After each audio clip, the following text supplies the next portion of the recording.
it's the Rec Show podcast. Thanks for joining us. And as you may know, if you've followed my radio career or seen any videos, I always wear Giants gear on the air. It's kind of a trademark thing, okay? And today we are really lucky to have Baker Family Wines. Of course, Dusty Baker. I remember when he came to play for the Giants. I didn't like him very much, but then when he played for the Giants, I liked him. Well, it was that Dodger Yeah, connection there exactly. was, you know. I'm glad you understand. And right now, Chick Brenneman is with us. He is the head winemaker at Baker Family Wines in West Sacramento. That's correct. That's correct. I'm the only winemaker, though, as a matter of fact, okay. because we are a small company. Well, that's good. That's good. You're the top guy, and you're the only guy. And so how did Dusty Baker decide to get into the wine business? You know, Dusty was, I call him a consumer brand ambassador for Woodbridge Winery, Okay. or the Constellation Wine Group, when Okay. I was working at Woodbridge as a production line manager. And I met Dusty in about 2004, 2005. My staff did basically the celebrity wine tastings. Okay. And they hated to do it. Okay. And so I said, one of my staff members comes in. She's a diehard Giants fan, and she comes in and she says, "I'll do the tasting today." And I looked at her and I said, "I smell a rat." I had not seen the schedule yet. Right. And I said, "Who is it?" And she Right. says, "Dusty Baker." And I even know his real name. And I said, "Okay, I'll let you do the tasting, but you know, no more complaints about doing tastings anymore." Right. So I let her do the tasting, and then I just met Dusty casually at that point.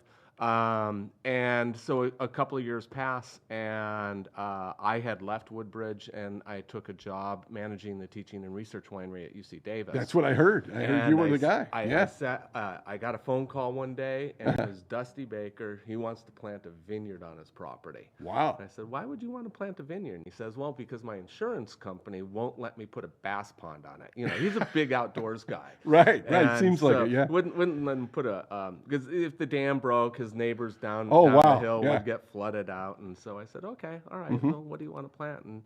And he told me, and I said, "No, I don't think that variety is going to do very well on your property or in that area there, which is just up here in Granite Bay." Okay. And so I suggested another variety, Syrah, and he says, "Okay, so this just was supposed to be a gentleman's vineyard." Oh, wow. And, we produce a little bit of wine, and 2009, 2010 comes around, the vineyard actually comes into production, and we're home winemakers.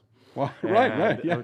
For family and friends, For family and friends. We Right. start giving it away in 2011, 2012, and people are raving about the wines. Wow. And the wine specifically was Syrah from Dusty's vineyard. Okay. And so people are saying, "Well, where can we buy this?" And it's like, "Well, here's another bottle. You don't need to buy it." And it's like, so Dusty, he and I talked about it a little bit more, and he's got a good name for himself, and that name exemplifies quality just because of those 40 plus years in the baseball world. And then my winemaking skills are all about quality there, and so we decided to form a company. So that's a nice match. I mean, he's known for quality, you're known for quality, and together you guys build this great wine. Right. And so we actually started, so the name of the company was B&B Wine Company. That's the parent company. And it came out in that, is it Baker and Brenneman, or is it Brenneman and Baker? And it doesn't matter. It just says who's talking about it, what they're thinking. And so in 2012, we formed our company, and we actually started in a cooperative down on Treasure Island in San Francisco. Really? San Francisco? And so there was, after the Navy turned the island over to the Treasure Island Development Authority, there were some wineries that sprung up there. And so we were there. First commercial vintage out of Treasure Island was 2013. We went 14 and 15, 16 vintages there. Actually 17 and 18 as well. Okay. But then that commute just sort of started to get It can a little wear bit on you. long. There you Yeah. go. You're San Francisco. Yeah, Just I was having there. that Yeah, yeah. conversation. 90 miles in between our wines and such, and it just made a lot more sense. He's a Granite Bay, Sacramento home. Is his home. Sacramento's right. my He grew home. up Let's here. move Yeah. it.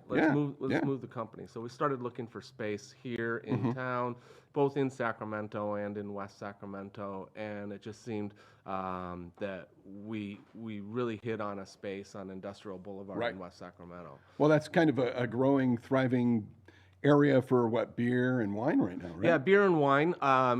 West Sacramento, the city affectionately refers to it as the Beverage District. Sure, You sure. know, there's Jackrabbit Brewing, there's Campus Brewing now, Bike Dog Brewing, Right. and now us. And actually, as we moved into our space, we had a wine-only tasting room there. And then we thought that was a little bit small because we're doing all of our production in West Sacramento as well. Okay. We're about 800 to 1,000 cases, depending upon the year. Sure. And we moved into the space, and it just seems small almost immediately. And Right. doesn't that always work? Yeah. You know? It's just like your eyes are bigger than your stomach. In this case, it was smaller. And so we went to, we started looking at the space, the suite next door, which was about an additional 3,000 square feet. Sure. We didn't need all that. And almost at the same time, the owners or the key people over at Bike Dog Brewing are walking in our door saying, hey, Right. we're looking at that space for a new tap room, but maybe we can do something Combo. you know, Yeah, a combo. And Nice. so we looked at the laws and the ABC laws, and lo and behold, now we're open with Bike Dog, joint beer and wine, and so it's a rather than a trifecta, it's a bifecta Right. because you know, they had a lot of beer drinking customers come Right. in, they can't get a glass of wine. Well, we have a lot of wine drinking Sure, customers, yeah. they can't get a glass of beer. So Nice now we're combo, actually yeah. seeing, wow, this is like really, really popular. This Well, is great. every family has one beer drinker and one wine drinker, and you can satisfy both those needs in one place. Yeah, kinda. we prefer it to be two wine drinkers, Right, but it's okay. right, you know. right, exactly. Well, you'll turn them around. You'll Yeah, win them yeah, over. you You'll win know, them over. And, you know, and so it actually it does work out. I mean, they're walking out with a 4-pack of Bike Dog Right. beer and a couple of bottles of wine, and Everybody and- wins, and right? Everybody wins. Yeah. Hey, I love the theme with your guys' wine, Baker Family Wines, and that it surrounds baseball, that it has that connection to baseball. I love that connection. That's a great connection because that's how most of us know Dusty Baker or know of Dusty Baker. And you guys are doing something with Hank Aaron, and you're doing other wines, but it's kind of got that baseball connection. As you look at the label, you'll see a baseball stitching and on a bottle of wine. I mean, what a nice combo. Yeah, it's a nice combo, but you know, in actually the label's more. The label was actually designed by Dusty's daughter Natasha. Oh, wow. And her husband Tim, and the first iterations of the label were very, very baseball centric. Sure. And so it was like we had a discussion amongst the team. Hey, let's try and make that baseball connection subtle. We still Right. want it to be associated Right. with baseball. So as they came up with the label, so sure, Yeah. we see the baseball Right. seams. But some people see seagulls. Oh, yeah. Some people see ferns. I can look at that now, and I can see a Okay. couple different No, things. but then you go onto the back label there, and then there's the vineyard, and then the grandstand is the vineyard just moves into the grandstand, and so you know, our motto is from the dugout to the vineyard. Right, which is a nice, you know, I think it's subtle, but yet it's still there for the baseball fan, guys like me, Yeah. but yet for the non-baseball fan, they're not completely obliterated by, you know, the baseball thing. And if they love great wine, then, Yeah. you know, hopefully they come and visit Yeah. Baker Family Wines. Yeah. Then moving to the Hank Aaron connection. So Hank Aaron is part of our team. Dusty and Hank go back. Yeah, to the Atlanta Braves. To the Braves. Well, I guess it was not the Atlanta Braves at that time, or was it? I don't know. I'm not a baseball person. See, Okay. this is the thing, Rex. Okay. I don't know a lot about baseball, you Okay. know. And but Dusty, when he was drafted into Right, the majors, Mr. Aaron called Dusty's mom and says, "Don't worry, Mrs. Baker. Oh, wow. It goes I'll back take down. care. I'll take care of Dusty." Nice, And nice. so they formed a lifelong friendship. I mean, Right, I it's knew just they such were- yeah. you know, when we get on the phone together, it's just like, you know, they're talking like they're still on the ball field. Right, right. And so, that's awesome. so we decided to produce this label here, 755. This is our first production of a Cabernet Sauvignon. Okay. We call it 755 in honor of his 755 home runs. Right, and right. such. Yeah, the home run record. Yeah, going back. Yeah. Yeah. You Well, want go ahead. I would love to taste some of that. You would love to taste yeah. some of that. Yes, so I would. why don't we start with a wine that has a different a different Sure. story associated with Great. it here. Yeah. So this is under the Baker family labels. Okay. And this is a blend.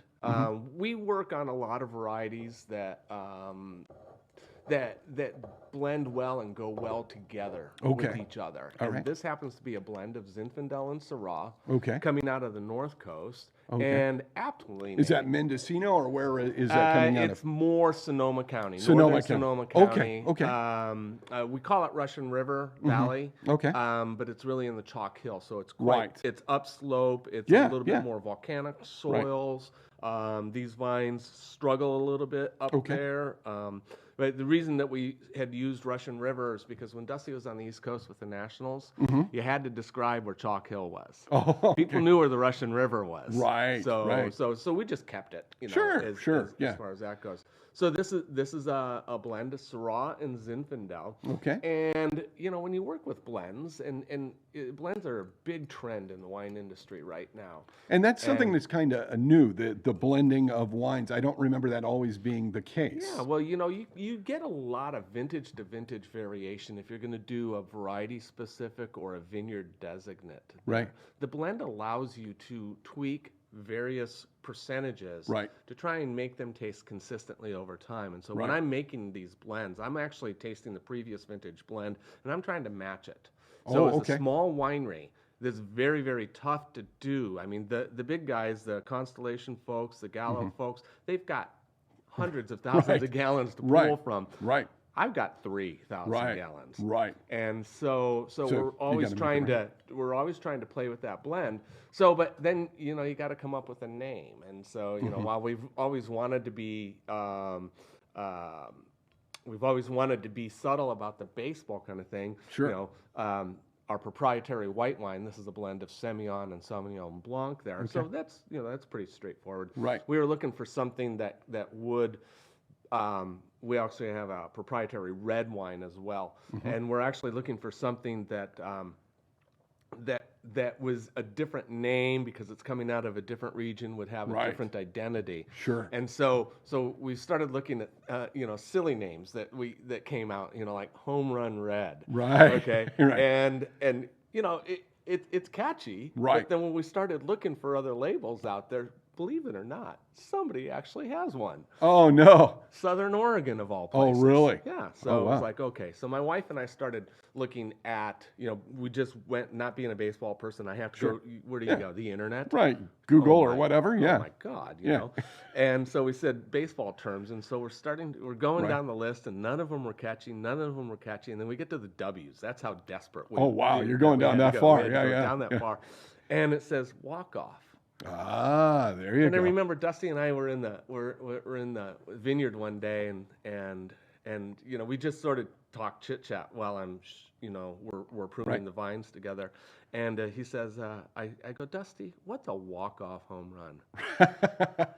And so he explains it to me, and he's such a gentleman, and he just goes, and by the way, I hold the record for that. Right. There you go. So I'm sitting well, there going, that works. Walk-off red wine. There you go. Nice. So this wine actually has that story there. But I'll let you try some. Okay. It's beautiful. Yeah, we get that nice color out of the Syrah, and there. Oh, I'm sorry, Rex. Oh no, that's okay. That to you. My arm is 6 feet long, or 3 feet long. Yours is 3 feet long. I love the color and the texture. I mean, that just looks.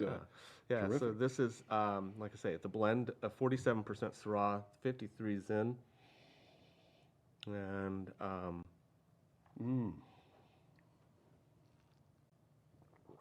Oh, that is terrific. Really, really good. Yeah. Yeah. I'm thinking steak. I'm thinking. This is that steak barbecue. Oh yeah. And actually, my wife, since you go to you turn 60 and you go to the doctor and they tell you to start playing with your diet a little bit more. So my wife came up with an eggplant recipe. Okay, and it goes with this. And it matches this really, really well. Wow. Call the winery and then we can get you that recipe. Yeah, I'm already because I'm already getting there with the diet. I guess I was so bad all these years that I need to change my eating habits just a tad. Just a tad. And now that we're actually on a podcast, hopefully our doctors aren't listening, or they are listening to us. Yeah, I think I have a phone appointment or something. So who knows? So I mean, what I think is unique about each winemaker is, and I've always thought this, is you obviously got to make wine that's marketable, that people are that they're familiar enough with, but you're constantly working as a winemaker to make an own original blend or something that can be a real marketing thing for you, that, hey, we have this wine that's different than anybody else or different than most winemakers. So how hard is that battle back and forth to come up with something that's kind of new or original and kind of stay with traditional? Our inspiration for winemaking in this style here, and what you're getting out of this is you're getting a lot of acid, a lot of bright fruits, some tannins in the mid palate there. And to me, that's more of a European style of wine. Okay. Made with, of course, California fruit. Right. So that's where I look at it from the winemaking standpoint is to make something that standds out. It'll age 5 to 7 years, but it's going to be nice and crisp on the mouth, and it's going to be different from some California wines. Right. If it's better, it's really better is in the eye of the beholder. Right. Okay. Right. It's a personal thing, right? It's like, hey, I like that on my palate. Yeah. Somebody else can taste it and go, oh my gosh, that is, how could you even have me drink that? Yeah, exactly. Exactly. And so it's a preference kind of thing. So really, on the store shelves, a lot of people will pick things out based on a label or the size of the bottle. Dusty has a philosophy is that he'll get somebody to buy the first bottle of wine just because it says Baker on it. Right. I have to get them to buy the second bottle of wine. And then it's the repeat customer that's the most important. But the Baker name introduces you to the wine. Yes. The quality and the taste is going to keep you. Yes. Right. Yeah. And hey, we're going to take a quick break, and we'll be right back to talk more about Baker family wines right here on the Rex Show podcast. Hang on.